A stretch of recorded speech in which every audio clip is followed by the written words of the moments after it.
The Star Sport podcast is brought to you by Access Credit Union. Access Credit Union, funding dreams for over 50 years.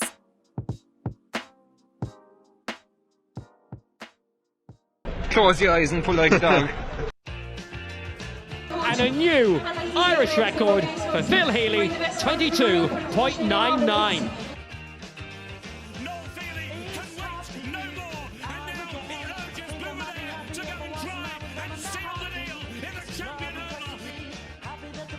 Christy Cooney hands over the Sam Maguire Cup to Graham Canty, Cork All-Ireland champions for the 7th time ever. Hello and welcome to the Star Sport podcast. My name is Dylan Mangan of the Southern Star, and we have a slightly different podcast for you this week as Kieran is on important Star Sport business today as I record.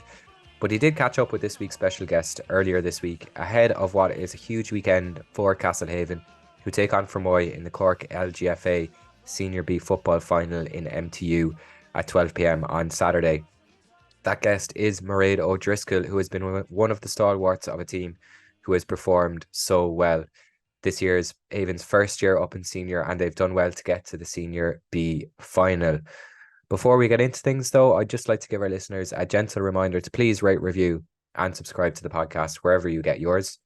The Star Sport podcast is brought to you in association with our friends at Access Credit Union. Access Credit Union, where your bank really does matter. Choose Credit Union, choose local, choose community.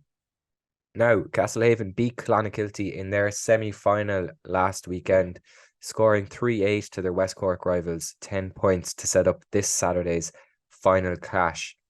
Kieran spoke to Mairead about that game, their journey into senior football, and her hopes for the weekend. Before we chat football, Mairead, I want to go back to the start of the year when you were on the Star Sports pages for a very different reason. You had a very different pre-season training camp to the rest of your teammates because you headed to the base camp of Mount Everest. Can you just fill us in on that adventure, the reason for it first and what it was actually like? Yeah, well, actually, initially I was supposed to do it in 2020.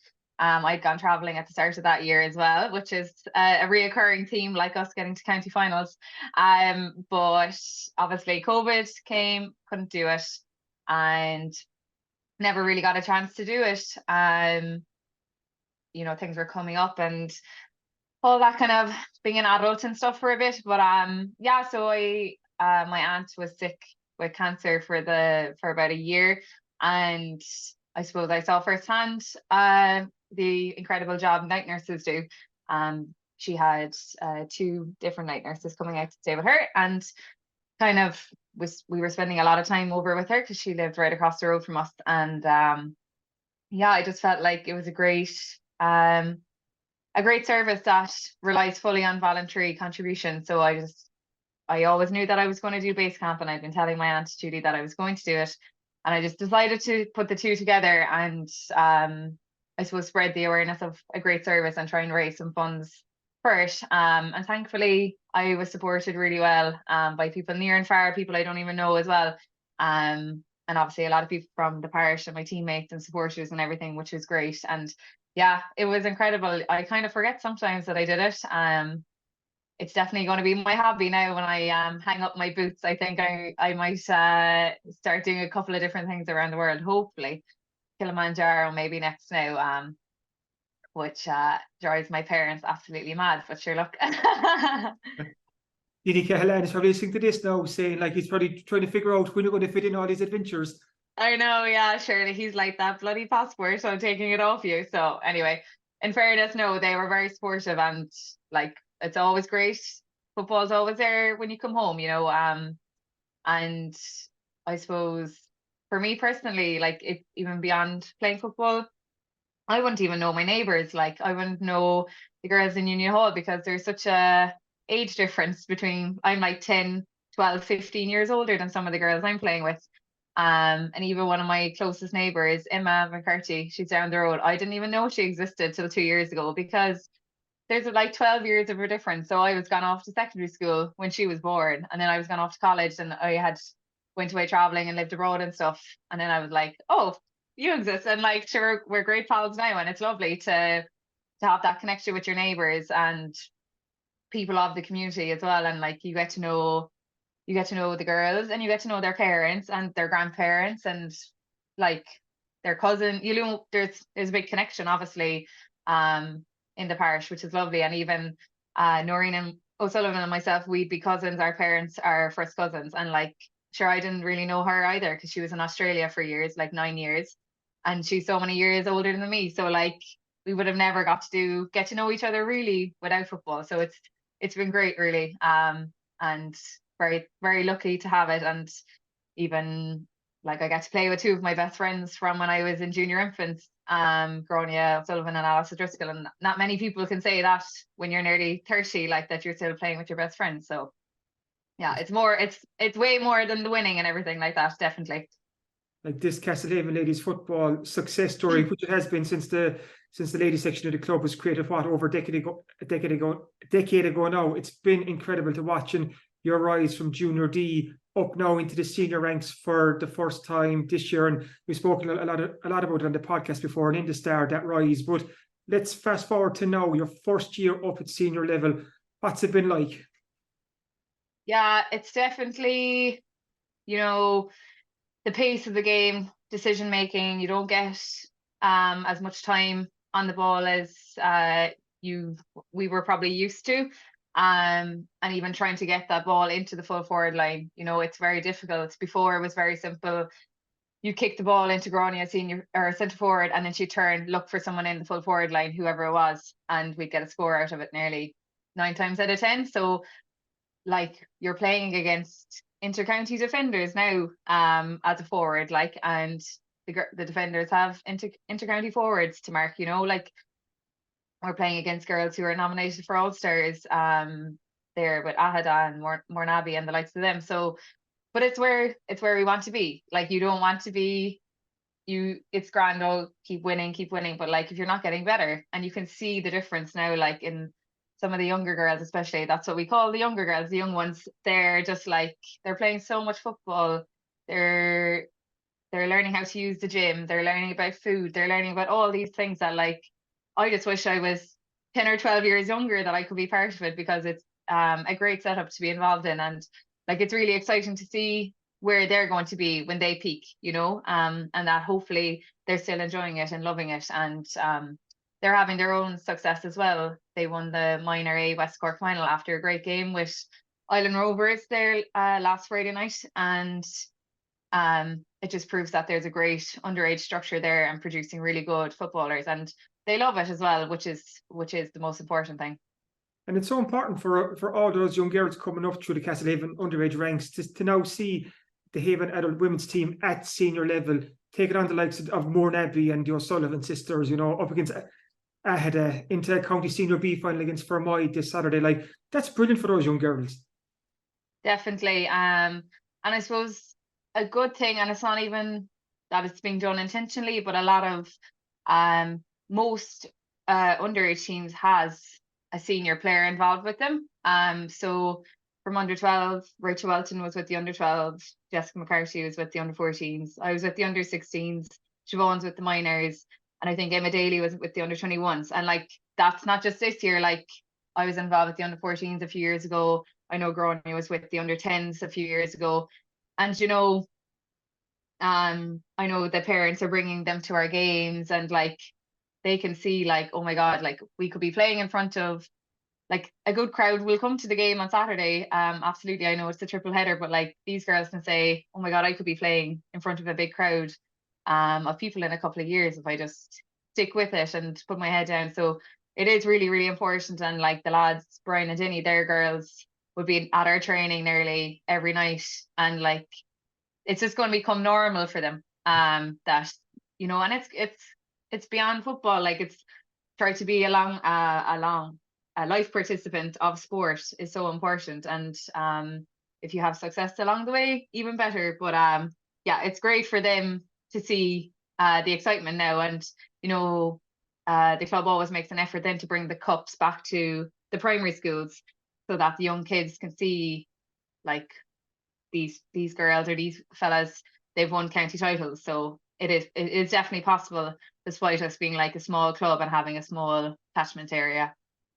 You've been familiar guests and visitors to the primary schools the last couple of years. So we were just chatting before we started recording, Mairead, and you were saying this is your 7th county final in a row. Like, that's an incredible record. And like I said, that rise from junior D up to senior, and I think it was 4 county titles in a row, junior C, B, A, and intermediate last year, which is some record. So in a county senior B final this Saturday, that almost seems like the next step for this team. You come up out of intermediate, up into senior, you're into the senior B final. It just seems like this is the next step for this team.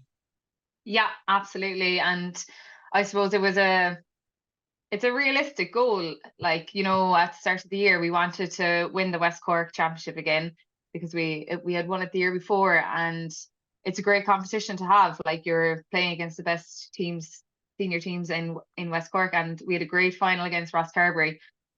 We were lucky to win it on the day, but yeah, like when we have played against, say, the teams that are competing for senior B, you know, that's where we are right now, and we have to be realistic. Like, we're not going to go out and just win senior A or get to a senior A county final in our first year. It's not realistic.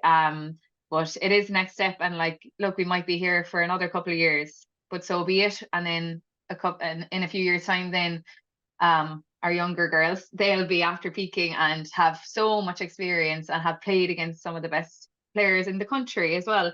And hopefully that, you know, we'll be saying we're in a senior A county final now. I might be after retiring by then, but that I'll be out celebrating or supporting them anyway.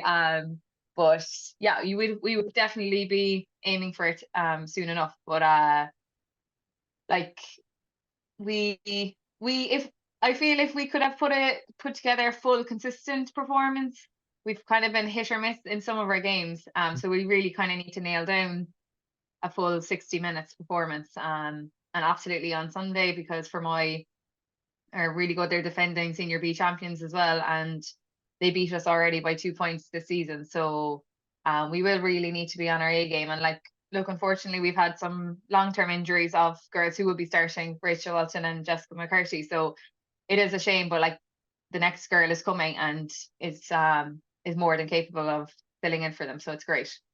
You're heading into Saturday's game off the momentum of beating Clon last weekend, and that's a Clon team who's been senior for a while as well. So you can take positives from that performance. Absolutely, yeah. Clon were senior B finalists last year, and I think they only lost by a point or two to Fermoy as well. So, I mean, look, Clon have been around a long time. They're a big town. So, you know, you always feel like we're only two small little villages, like, put together. But yeah, we just got a good start, and if we can get a good start the next day, who knows what can happen. But I suppose if you look at our record of county finals, as far as I can remember, we've never ever gone in at halftime leading. So we just decide, like, I don't know, just play in the second half for some reason. Second half / extra time and free kicks. Hopefully not now, 3rd year in a row. I don't think anyone is able for that. But yeah, we definitely kind of need to nail down the full 60 minutes. But if we could get a start again like the last day, then, you know, it will put us in a great position. Fermoy have really, really fast, nippy forwards, and they got in for 3 goals against us the last time. So we weren't too happy with that, but hopefully we can work on that now the next day. How much you enjoying this entire Castlehaven ladies football adventure? Like you touched on it earlier, Mairead, you're playing with neighbours that you didn't know before. You're playing with your best friends from junior infants in national school. You've had an incredible journey these last couple of years. So how much fun has it been? Oh, like, brilliant. And, you know, in 2017, I'd moved to the Middle East to go teaching for 2 years, and like, all my friends over there would know that I played for Castlehaven. I actually, Siobhan's sister Mairead was in Dubai for years as well, and went to my first GA tournament, and Mairead's over there with her Castlehaven top on, and like, you know, it's like a religion for us, basically. But I suppose for me personally, I had nearly kind of fallen out of football because I had gone to America for a year and there was no ladies club, and I hadn't really played for Ross maybe for a year or two. So I don't even know if I would have gone back playing. There wouldn't have been as big of a pull. and you kind of always have it in the back of your mind when you are making some of your decisions. What are you doing? Or are you coming? Are you going? Or whatever. But it's been great. Like, I had friends down there recently during the summer, and was down in the pub in Trag, because I'm from Trag, and the bar one, Mary, was like, "And how are you getting on in the football?" And all this. And I was down at the beach, and someone else said something about football to me, and my friends were like, "Jesus, like, you have no other identity, only football. Like, that's all people talk to you about." So it's lovely. Like, people are so invested in it now. And I'd say probably can't believe how much success there has been. And it's just been great, just like getting to know the lads as well. Like, I'm neighbours with Dinny, and I'm neighbours with Maeve, and sure, like, I didn't really know them at all. And like, you just, yeah, like, it's been a great adventure. And whether, like, you have to think, any day you go out and train or you go out and play, like, at my age now, like, you could get an injury, and that could be it. Like, so you do really have to enjoy it. And like I was saying to Gráinne and Alice, like, because Gráinne's going traveling and stuff, so like, this could be one of our last seasons playing together as our group of friends. So you kind of want to make it as special as possible and as enjoyable, and have the crack. And look, if you lose, it's not the end of the world. Like, there are worse things going on, and like, the lads might kill me for saying that, but it is the reality. Like, you have to enjoy it. And thankfully I have always really enjoyed it, because you can't, like, there's a lot of girls living in Cork. You can't face down the road for an hour and a half if you're not enjoying it, and if you're not loving it, and you're not loving the company and the atmosphere. And we always want to make the younger girls feel welcome. It's not like they sit over in one part of the dressing room and we sit over in the other part. You sit down next to whoever, and you chat away to the girls, and like, get to know them. And are they working, or what year are they in school, or how's school football going, or if they're playing other sports. So like, you're more than just the footballer. Like, you have other things going on, and you want to help each other out. If you can help them get jobs, or like a summer camp or whatever. Like, so yeah, it's great. Like, and we know that we're very fortunate to have a great facility in Moneyvulahan and in the Blackfield, and you have the gym, and it's been newly refurbished there in January. So like, we know well that we are very fortunate, and that we get treated just as good as the lads. So it's a great setup to be a part of. So, and it makes it fun. Like, if you're winning, sure, things are going well. Like, brilliant. And hopefully you'll be winning and celebrating again on Saturday. Thanks so much for joining us, Mairead. No bother. Thanks, Kieran. The Star Sport podcast is brought to you by Access Credit Union. Access Credit Union, funding dreams for over 50 years.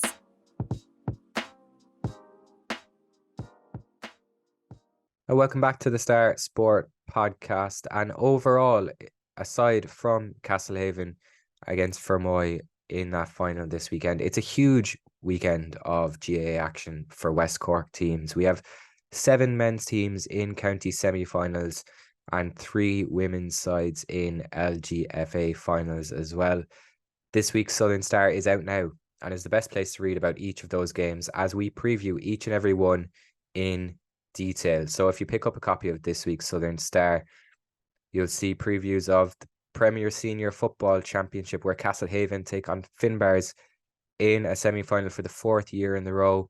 The Bars have won the last 2 meetings, so it's a great opportunity for Castlehaven to get one back over them and make their way into the final itself.